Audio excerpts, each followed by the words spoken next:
Harga emas kembali cetak rekor terbaru dan bahkan kali ini mendekati 2640 dengan level tertinggi 2639. Ya, kita anggap saja 2640 dan itu berarti target yang semula kita targetkan 2635 ataupun 2647 semakin dekat. Ya, mungkin sedikit di atas 2635, tapi apakah 2647 akan tercapai apa tidak?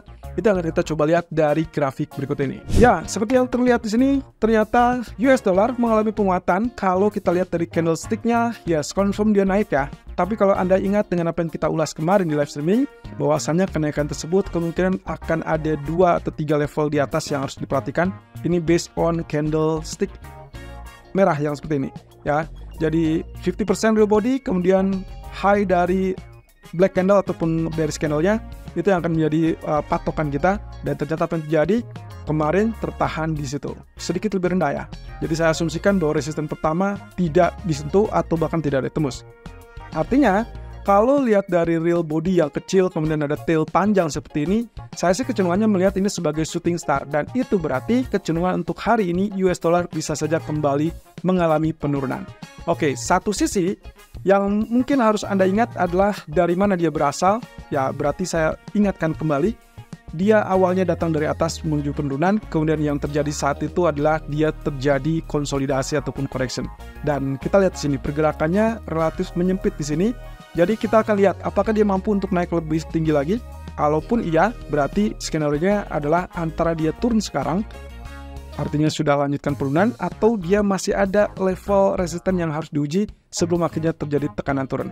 Satu sisi, data nanti malam menurut saya tidak akan terlalu signifikan menggerakkan US dollar ataupun mempengaruhi signifikan dari sentimen market. Nah, oleh karena itu, saya akan abaikan sedikit. Tapi kalau kita lihat dari area-area yang terjadi, maka US dollarnya sendiri kelihatannya sideways ataupun kita sebut dengan stagnan. Nah, otomatis saya ingatkan lagi, ini adalah level resistennya. Kemudian saat ini dia sedang berada di zona ini. Dan ingat hitungan kemarin, bagi saya ini masih tetap berlaku. Jadi kalau kita hitung di sini sudah ada 3 level, sementara di sini baru 2 level.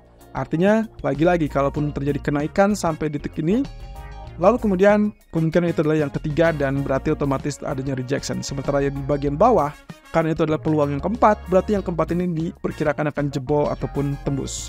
Nah, oleh karena itu saya menanti momentum itu. Kalau misalkan pun dia masih dianggap masih bisa naik, oke, saya buat kotak di sini. Artinya kita akan lihat dari skala kecilnya terkait dengan pergerakan di zona ini. Nah, kalau misalkan lihat dari pergerakannya, karena dia berasal dari atas, kemudian dia sideways di zona ini, berarti kita masih juga melihat ada potensi untuk cenderung turun.